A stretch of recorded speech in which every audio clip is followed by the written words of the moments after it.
कृषि किसान कल्याण मंत्रालय द्वारा जारी रिपोर्ट है, उसके हिसाब से डेटा है। उसमें क्या है कि फसल का जो कवरेज एरिया होता है ना वो है, वैसे तो ये 2021-22 के हिसाब से है, लेकिन हर साल यही रहता है, रेशियो यही रहेगा। आंकड़ा लगभग कुछ 5-10 किसी में बढ़ेगा, किसी में 5-10 कम होगा, तो फिर कोई टेंशन की बात नहीं है, ज्यादा सोच विचार की बात नहीं है ना, ये सेम ही रहता है लगभग। अब देखोगे सबसे ज्यादा एरिया जो कवरेज एरिया होता है ना वो खरीफ की फसल का होता है, ये तो श्योर बात है, क्योंकि खरीफ की फसल सबसे ज्यादा बोई जाती है देश के हर कोने में, है ना।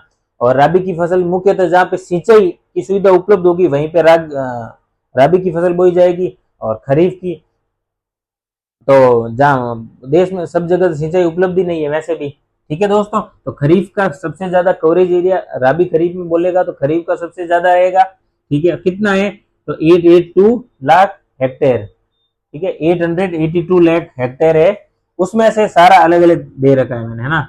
उसमें से चावल यानी धान, धान को सबसे पहले फर्स्ट पे रखोगे, धान को, ठीक है। सबसे ज्यादा चावल का कवरेज एरिया है, कितना है 266, 266 के करीब है।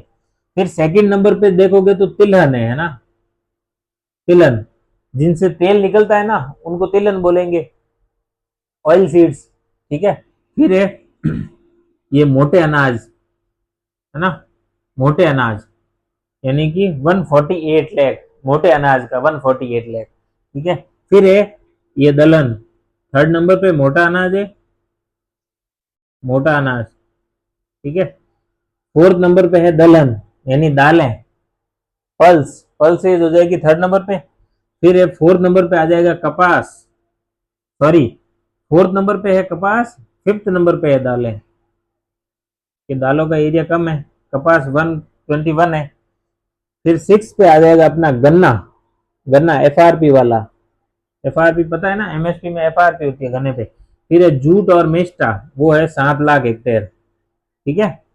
एग्जैक्ट नहीं लिखा है मैंने, जैसे 7 लाख है तो 7 पॉइंट समथिंग है तो मैंने 7 लिख दिया इधर, ठीक है। तो ये सारा एरिया रहेगा। फर्स्ट पे चावल रह जाएगा, सेकंड पे तिलहन रह जाएगा यानी ऑयल सीड, ठीक है।